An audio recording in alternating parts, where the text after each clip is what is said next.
child, Pinchas Rafael ben Sara.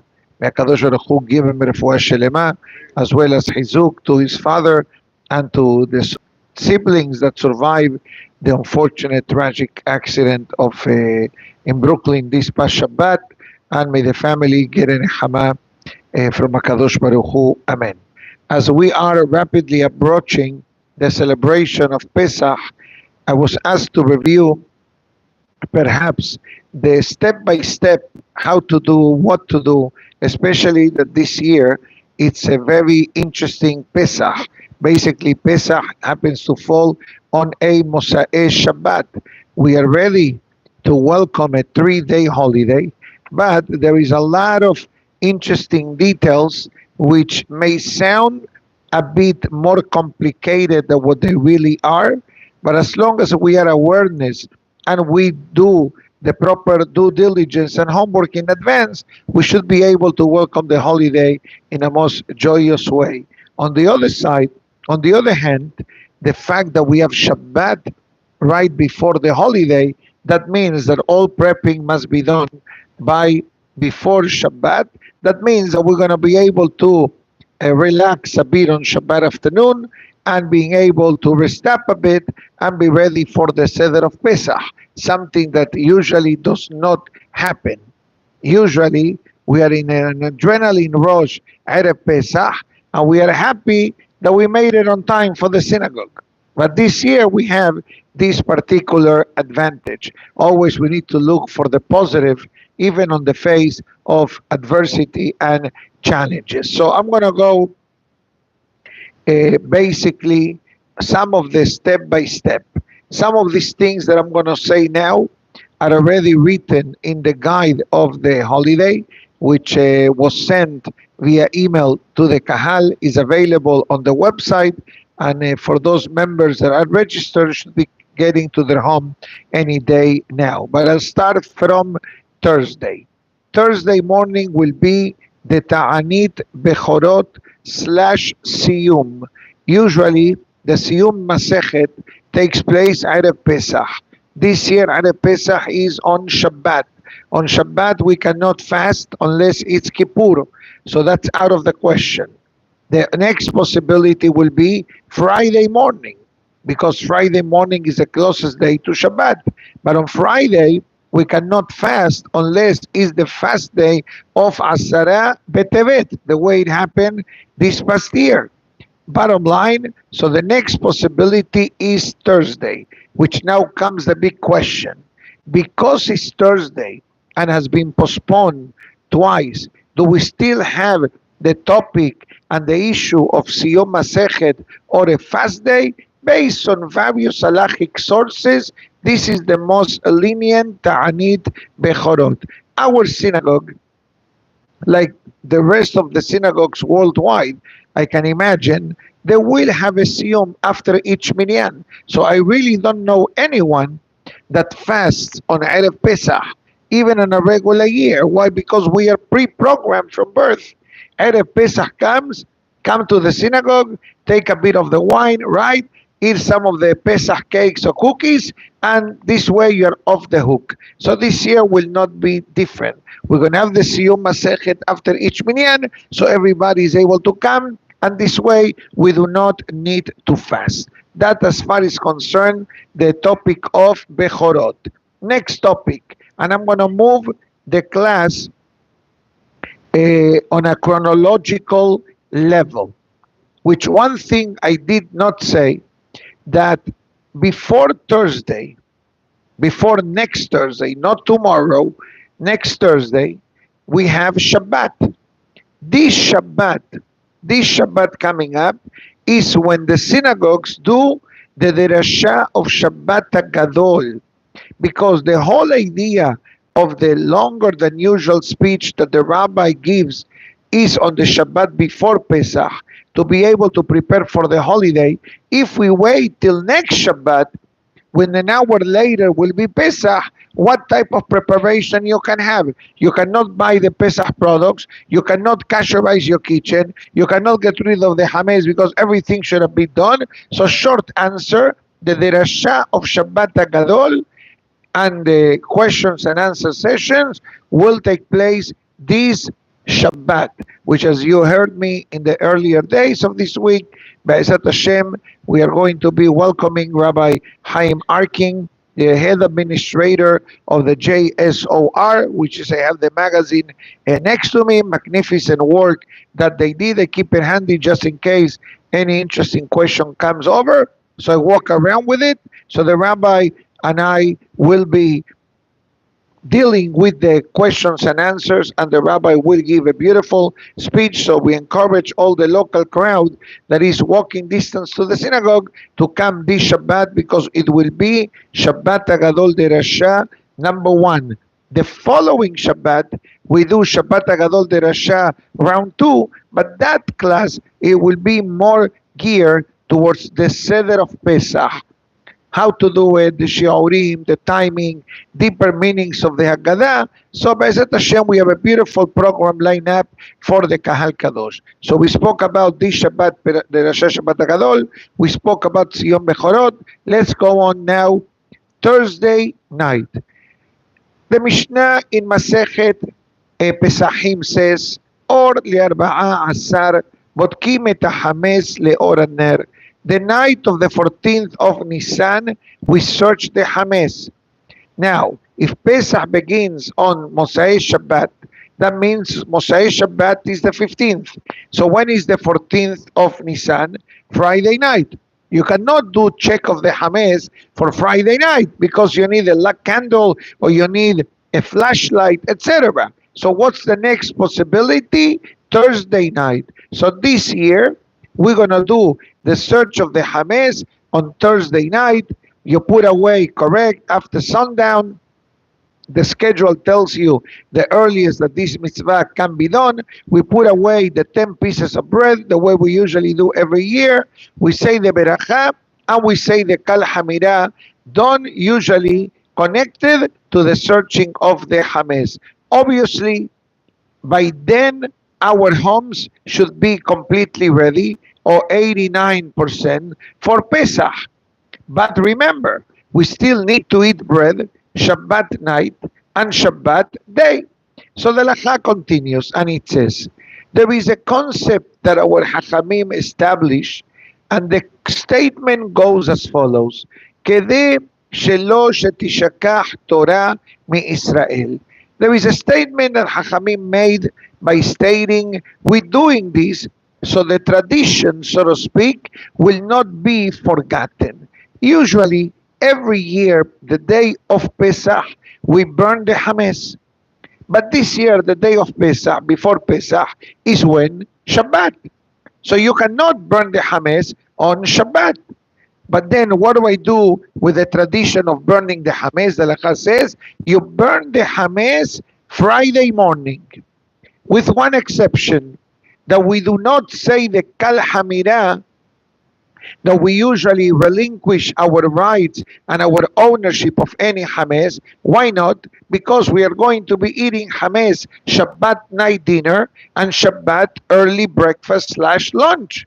So therefore, we burn the Hames without saying the special Kal Hamira, but we definitely can say the Yehida son that is customarily said when a person burns the Hames, which it reminds us, for many of us that keep the lulav on the side of our homes and the aravot from Hoshana Rabbah, that we burn the Hames together with the lulavim and aravot, as well as the 10 pieces that we found in the night before, when we did the Bedikat Hames in our homes and in our offices. Just a friendly reminder, the one beracha that a person does includes the cars, includes the office, includes the apartment, etc., or the house, etc.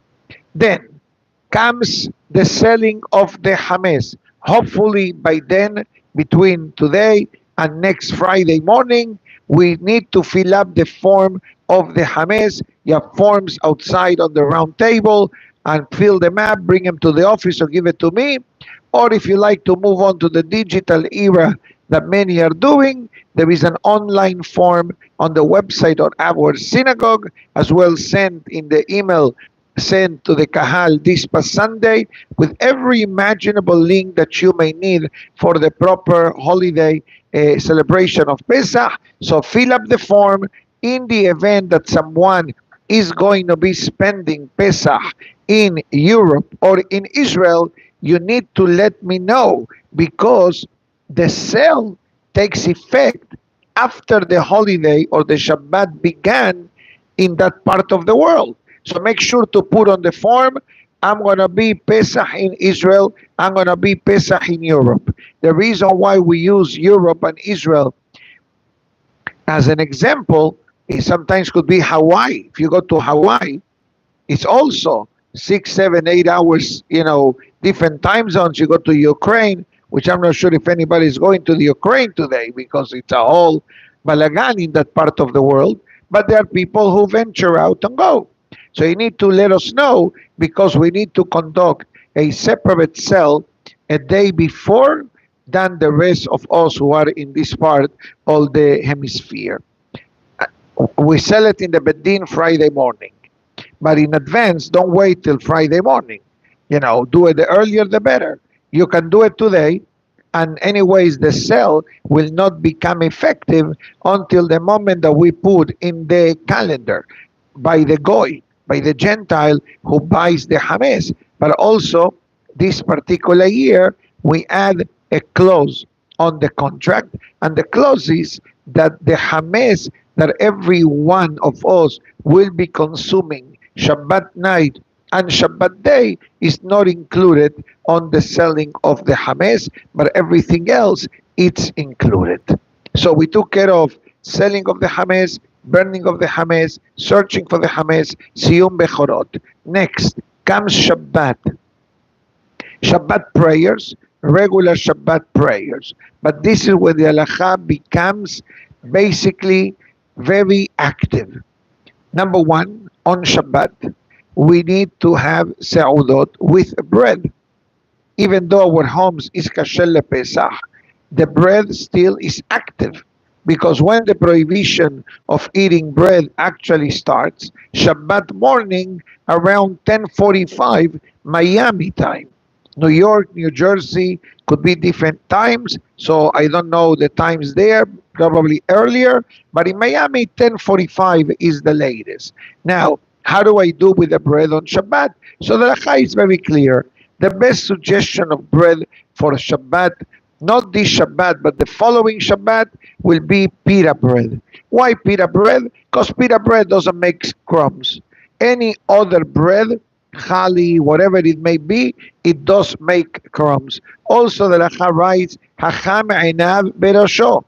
Don't buy 3 dozen pitas. Buy whatever you need to be able to eat the Seudah in honor of Shabbat. Also remember that all the cooking must be made on Pesach pots and pans. Why? Because number one, if you cook Hametz on a pan for Shabbat, and you did not wash it before Shabbat, and you did not put it away with the Hametz dishes before Shabbat starts, after Shabbat start, you cannot wash it because you're preparing for after Shabbat. And you're not allowed to prepare on Shabbat for after Shabbat, even for a holiday. So, Hacham einav berosho. If you need to use disposable pans, Hazak Baruch. If you need to buy kosher lePesach, take out food, Hazak Baruch.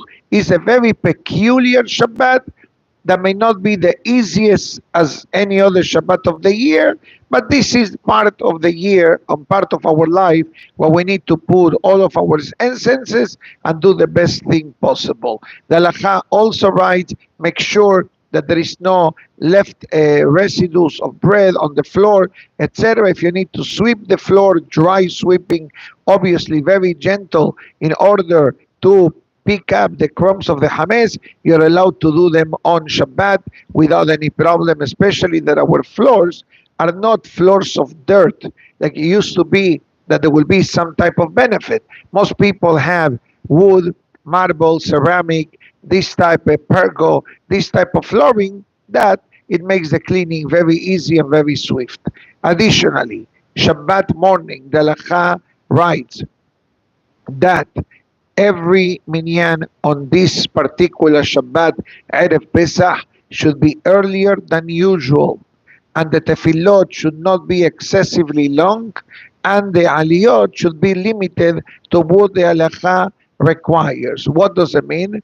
We're going to have in our synagogue probably one minyan at 6 a.m., another minyan at 7:30, and then we're not going to do Mosifim. We're going to do the tefillah on a quicker pace because, right, Shabbat morning, because the whole goal is for us to finish praying, go home, make a Seudah of Shabbat. You can call it Shabbat breakfast, you can call it Shabbat lunch, whatever name you want to call it. One thing is for sure, make sure by 10:45 in the morning you finish eating your hametz.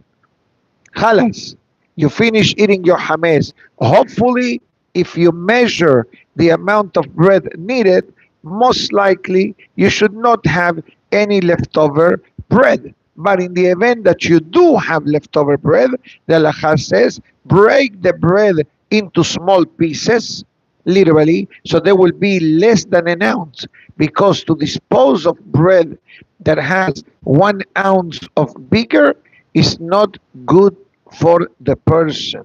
It actually, God forbid, activates poverty. So when you come to dispose of bread, always break the bread into small pieces. And we have some people in our synagogue that's what they do. This is their therapy. They take the bread, leftover bread. Sometimes people leave half a bagel, half a slice, and to dispose of it, haram. So you break it into small pieces. What do you do afterwards? You have a few options. Option number one, flush it down the toilet. That will be your option. That will be the easiest one, is in your home. Option number two will be to put it in the garbage can, but make sure that the garbage can is outside of your home. Get rid of it. Otherwise, if you put it in the garbage can in the kitchen, and now suddenly comes the night of Pesach, ooh, hametz, and you're funny. You don't know that you did an avon. Lo yira'eh velo yimaseh. That's the reason why we do kal hamira Shabbat morning. The kal hamira that we do is basically to get rid of any hametz that we are aware of, that we're not aware of, let it be nullified and considered like the dust on the earth. But it's important to remind ourselves, Kahal Kadosh, the prohibition of hametz in Pesach. We're not talking about the mitzvah of eating matzah. Talking about the prohibition of hametz in Pesach is you cannot own the hametz. That's why we sell the hametz. Number one. Number two, you cannot see hametz in your domain during Pesach. That's the reason why people usually have a designated closet or an armoire in the kitchen or outside of the kitchen where all the hametz is stored. And needless to say that if the door of that closet, of the china cabinet, let's call it, is see-through glass and you see hametz throughout the window, it's a problem. You have to cover it. Put a piece of aluminum paper, put a piece of paper, whatever type of paper you want, wrapping paper even, cover the glass, only if you have a see-through glass. If it's a solid door, usually what people do is they put a piece of tape that says hametz or salt to the goy. That's usually the way people handle the hametz in their home, and that's it. This way, you don't transgress the prohibition of seeing or finding hametz in your domain, which brings the question, what happens if you find a piece of hametz in your home in Pesach, during the holiday? What are you supposed to do? So number one, you cannot touch it because it's mukseh. You're not supposed to see it. The only option is you cover it. That's it. Hopefully in our homes, I hope and pray that we don't find any hametz whatsoever. But occasionally, sometimes, especially homes that may have children or they have a lot of actions, you can find surprises. Okay? Like in the synagogue, sometimes you find food in the closet out there. I don't know where's the sechel to put food on that closet outside. Maybe somebody is saving it for a rainy day, but true, by the way, it's true what I'm saying. I'm not kidding. Baruch, אתה אדוני אלוהינו מלך העולם שהכל נהיה בדברו. I'm still holding in lunch, so I'll come to סעודה שלישית in a few minutes.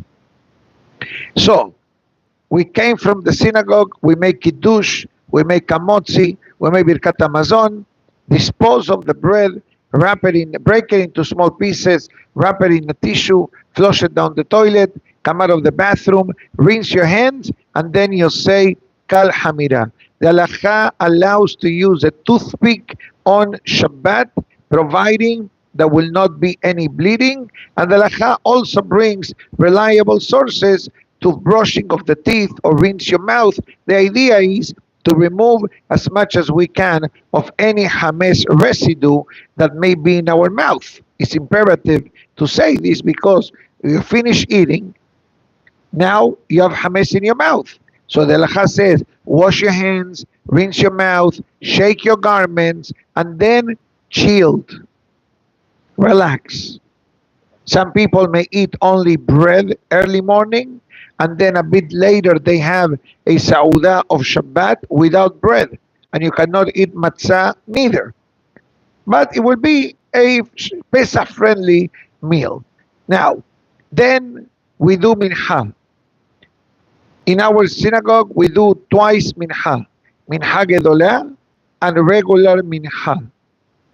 After mincha gedolah, we have a tradition that thousands of Jewish people follow, and a lot of the printouts are found on the mahzorim, especially on the Magen Avraham mahzor, and also on the website of itorah.com, that there are special prayers to be said on Ereb Pesach.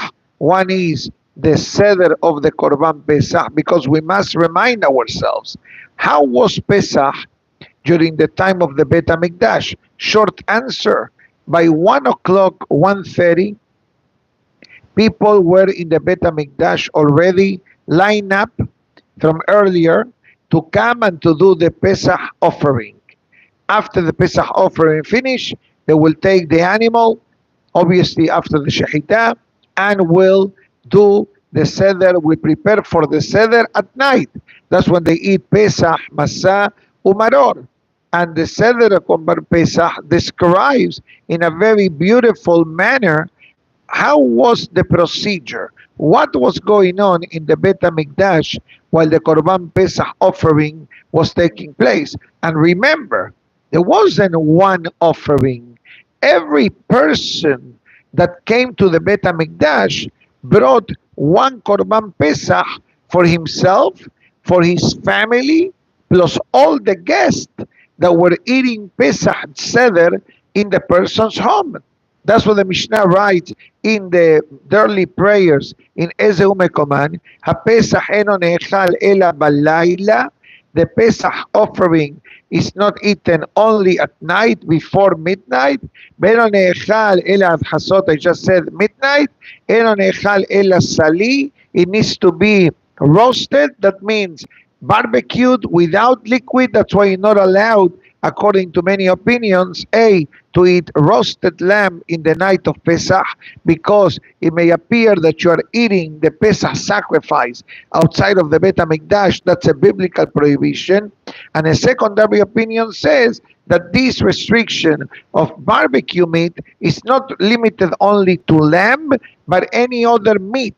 So therefore, the Halacha writes, you should put some type of sauce on the meat, and by putting sauce on the meat, then it's no longer considered like a barbecue, etc. We circumvent what represented the Bet HaMikdash Pesach offering. Now, there was something called in the Mishnah menuyav. Menuyav means those that are registered. Let's say I came to the Bet HaMikdash. Okay, your name, my name is Yosef. Okay, and who do you have in your list for the Korban offering? I said, it's my wife and I, my family, my siblings, and 3 guests, Mishpahat Kohen, Levi, Israel. Okay, perfect. All these people, they registered with me to have in mind that I'm doing the Korban Pesach on their behalf. And once the person was in a list, he was not allowed to be in somebody else's list. That's why it's called register. Menuyav, register. The Pesach is like a personal commitment. Now, can you imagine bringing 30 people to the Bet HaMikdash? Multiply 30 people by 100,000 people, by 50,000 people. Every person that came into the Bet HaMikdash to do the Pesach sacrifice had a lot of people to eat together. You know why? Because in the event that the Pesach sacrifice meat was not eaten in the night of the Seder before midnight, which in Miami could be a bit after 1 a.m., that meat needed to be burned. You're not allowed to eat the Korban Pesach after midnight. That's the Afikoman, which is the substitute or the replacement of the Korban Pesach. There is a time on the schedule that says Afikoman to be eaten before, let's say, 1 a.m. It's a bit later, it's maybe 1:12, 1:10. But why do we make such an emphasis on the time? Short answer, because the Afikoman is the substitute, temporary, of the Korban Pesach. Like the Korban Pesach needs to be eaten before midnight, the Afikoman must be finished before midnight. You can continue the Seder longer. I remind the Kahal, the midnight is not 12. The midnight is the halachic time, okay, 1:24. Thank you so much. 1:24 a.m., but I don't go by that because I don't know exactly which day I'm looking at. Go by the guide of Pesach, which is calibrated with the Pesach calendar. But it should be, thank you very much, give or take a few minutes before or after.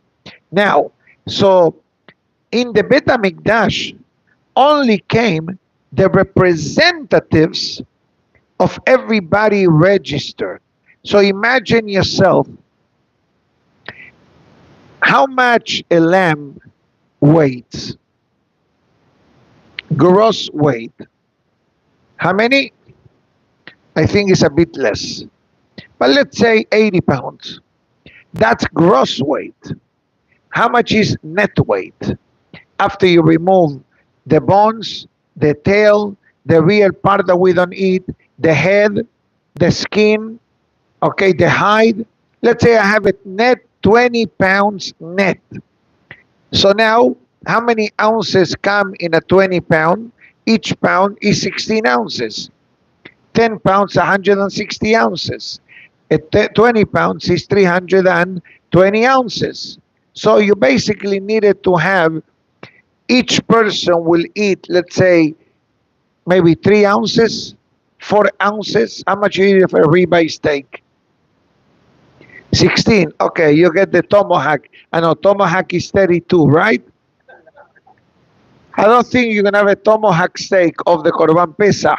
But let's say that each person eats 5 ounces of meat, and you have 30 or you have maybe 100 ounces of meat.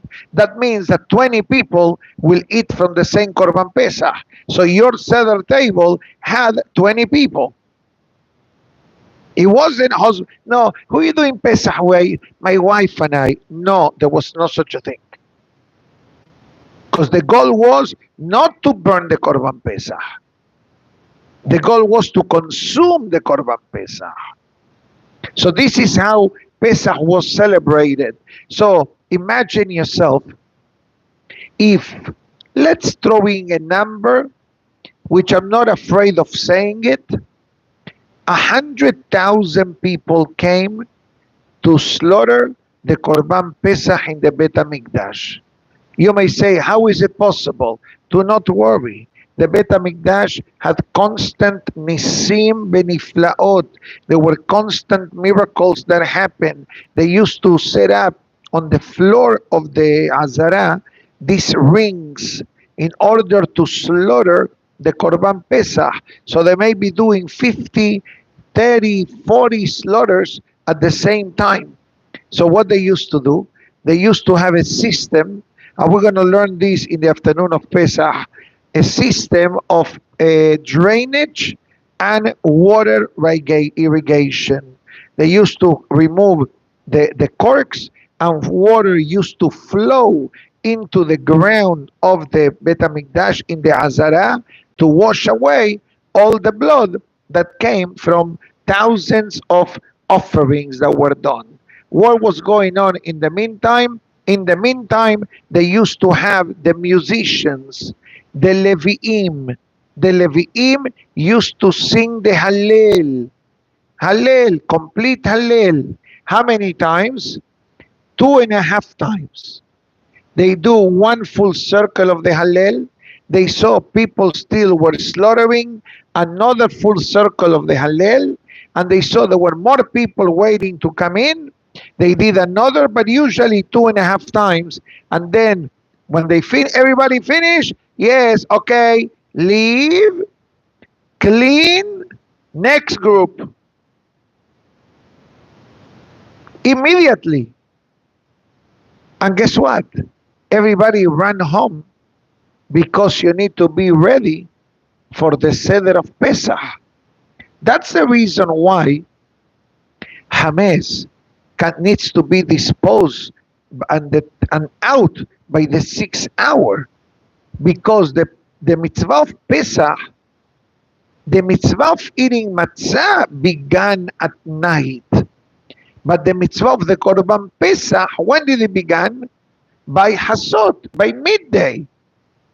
So you have like an hour in between, finish everything, and start heading to the Bet HaMikdash. That's how it was, Kahal Kadosh. That's how it was at a Pesach. And that's what we read at the synagogue after Mincha, Seder Korban Pesach. Many synagogues do it. If you don't do it, if your synagogue doesn't do it, not a problem. Go to the Mahzor or go to itorah.com, go to the drop-down menu, excuse me, of PDF special prayers, and you're going to see that. That's number one. Number two, we also say the special prayer of Rabbeinu Shimshon Meostropoli, also found in the Mahzor Magen Avraham, also found in other Mahzorim that have a lot of extra prayers, and obviously it's found on itorah.com. This is a special prayer to be recited once a year. Ereb Pesach is a prayer of protection, is a prayer of salvation, and is a prayer of success. And it says in the holy books that every Jew who recited this prayer during the time of the Holocaust survived the Holocaust. The composer of this prayer was a great Ashkenazic giant by the name of Rabbeinu Shimshon Meostropoli. He wrote a lot of different topics in Torah, especially understanding, in plain English, the secret of the 10 plagues that came down to Egypt. Not long ago, there was an English translation made up from this powerful prayer. This translation is attributed into the Hebrew and then into English, but the original Hebrew was written by a great Hacham from Halab. I do not recall his name, but his family name was Hacham Sittehon. I do not remember the first name, but it's an available Hebrew-English version. And there I'm going to tell you one thing which is floating on top of my head. Why specifically we make such a powerful prayer that has so many things? Can you imagine being protected? Can you imagine being saved? Can you imagine becoming successful? Can you imagine anyone that tries to hurt you will fail? That's what the introduction to the prayer says. It says, you know why? Because on Ereb Pesach, in Shamaim, there is a change of guard in the angels department. So we take advantage of the switch, of that moment of the switch, so our prayers go immediately. And the new guard wants to do the good job. So what does he do? He makes sure that our prayers are delivered. I said this in the ladies' class the other day. The calendar, the Jewish calendar, has two halves. From Rosh Hashanah till Pesach, that's half number one. And the second is from Pesach till Rosh Hashanah. So whatever may have happened to a person's life between Pesach and Rosh Hashanah, between Rosh Hashanah and Pesach, doesn't mean that the second half will have to be the same. It can be better. It can be improved. It can be enhanced. And that is one of the benefits to saying this prayer brings. In our synagogue, Be'ezat Hashem, we're going to do it after the first minyan of Mincha. Then we also read something called the Mendel Masaot, the 42-step journey that the Jewish people did between Egypt and the moment that we arrived to Israel. So Be'ezat Hashem, Shabbat afternoon, Ereb Pesach, will give a brief introduction to each prayer, which, by the way, I have it here. I'll give you a free sample if you like to listen. Yeah, but it's not the book that I was looking for. I brought the other book, Mehila. Same cover, different title. I apologize for that, but doesn't matter. Beli Netherlands can bring it tomorrow, okay? If not, closer to Pesach. Now, okay, we covered, okay, Seudah Shelishit.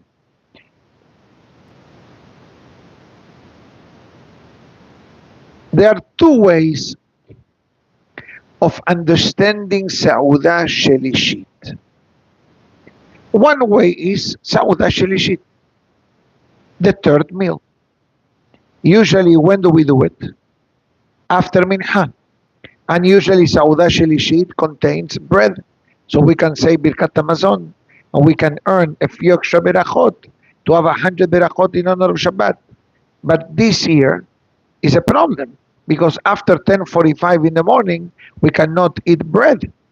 So then what type of Seudah Shelishit do we have this year? Short answers: fruits, some vegetables. You cannot eat matzah because it's Ereb Pesach. You cannot eat hametz because the prohibition time already is clicking. It's on, it's activated. So what do? You have fruits, vegetables, a piece of meat or a piece of fish, something very, very, very light. And the reason is because I want to be ready to eat and to enjoy the matzah. If I have a heavy meal before the night of Yom Tov, how can I enjoy the matzah? Remember one detail, Kahal Kadosh, that matzah is the only active mitzvah from the Torah connected to food. We have no korbanot to eat. We have no terumah to eat if you're a Kohen. We have no maaser to eat if you're a Levi. There is no halah. There is no lechem apanim. There is no mitzvah connected to food that is activated today, with the exception of one. The mitzvah of eating matzah. It's a mitzvah ta'aseh deoraita. It's a positive commandment from the Torah. Eating kasher is also a positive commandment.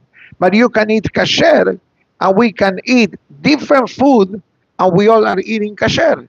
Maybe you want to eat a bagel, and he wants to eat a sliced bread, and he wants to eat a kag, or the chocolate cake that looks very good behind you. It looks good. I don't know where it came from, but it looks very good. I know where it came from, otherwise it will not be on the table. Thank you. Anyways, bottom line, Seudah Shelishit this year to be done very lightly. Now, that Shabbat afternoon, after Mincha and the extra prayers, we go home to eat some fruit. Then we come back again. We come back for the second part of the Derasha of Shabbat HaGadol. Why? Because we still have to review all matters related to the actual Seder. And one thing, look on the schedule. The schedule will tell you what time. This Shabbat's class will be at 5:30. The following Shabbat may be a drop later. But look at the schedule, and everything is very, very clearly written. And Be'ezat Hashem will follow it accordingly. And if there is any typo or any mistake on the calendar, please, of the schedule, bring it to my attention so I can make the proper corrections. At the end of the day, we are humans, and we do the best that we can sometime in advance. Let's continue. One detail that I forgot to mention, thank you so much. One detail that I forgot to mention is the Havdalah, not the Havdalah, Mehila, the Haftara of Shabbat morning. And this is a very not easy question to answer. Different communities have different traditions. Some communities recite every year the same Haftara of the Areva. According to the limited research that I made, many communities of the Syrian world, only when Pesach is on a Mosai Shabbat, they will read the Haftarah of Be'areva. Some Syrian communities do not change the Haftarah, but again, the Haftarah that I'm referring to is not for this Shabbat. This is regular Haftarah of Shabbat Ba'ikra. I'm talking about the following week when is the real Shabbat Gadol Ereb Pesach. Between now and then, I'll call the great rabbis in Brooklyn and to see exactly what tradition they follow. And even in the Syrian communities, different countries may have different traditions, which we all respect because at the end of the day, all opinions are valid as long as they have a halachic standing.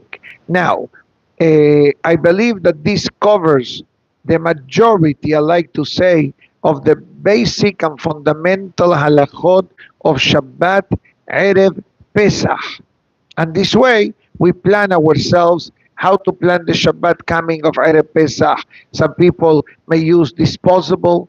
This is where it's easy. You finish, you wrap it up in a tablecloth, get rid of it, halas. This way you don't have to worry, extra dishes, yes dishes, not dishes. There's plenty of work for Pesach, even without this. But this, in a way, may add a bit of stress. Let's be honest here.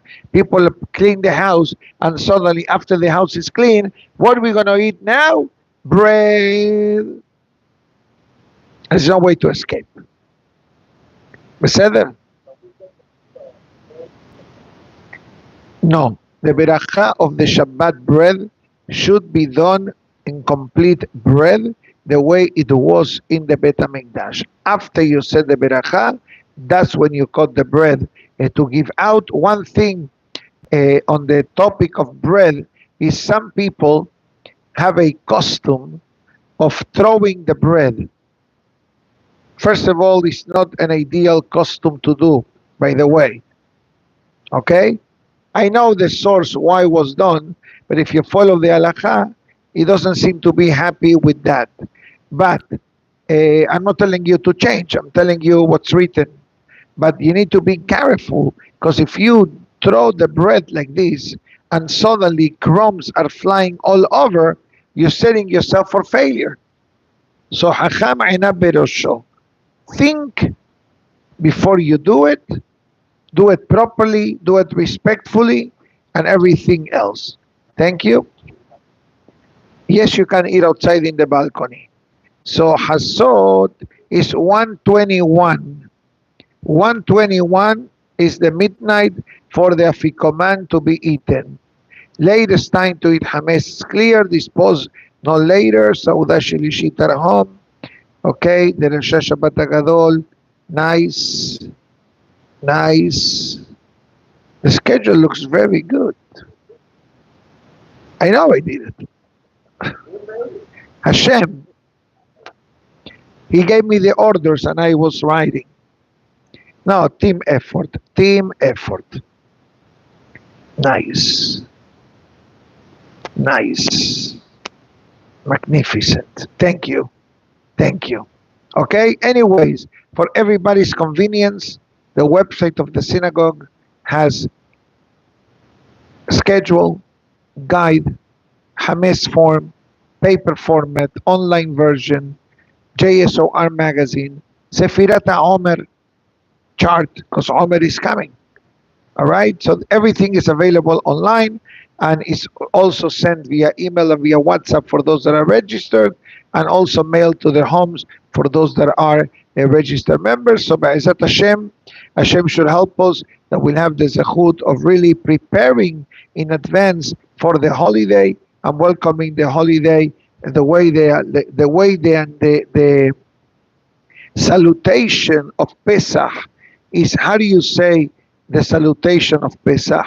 For example, when it comes to Rosh Hashanah, what do we say? Shana Tova Umetuka. When it comes to Pesach, what do we say? Pesach Kasher Besameach.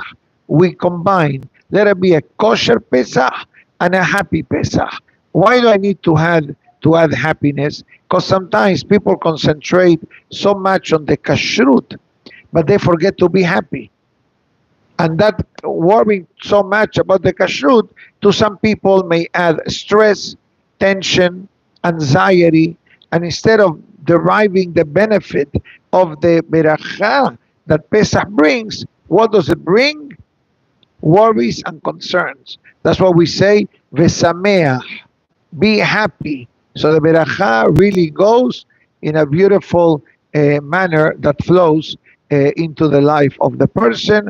Tiskul Shanim Rabot. Anybody that has questions for Pesach, feel free to send them to me via WhatsApp or via email. I'll try to answer them right away. Otherwise, we'll ask in the Q&A session for this Shabbat with Rabbi Chaim Arking from the JSOR. Tiskul Shanim Rabot to everyone. Baruch Adonai Le'olam. Amen ve'amen. Rabbi Hananiah ben Akashia Omer. Ratzah Kadosh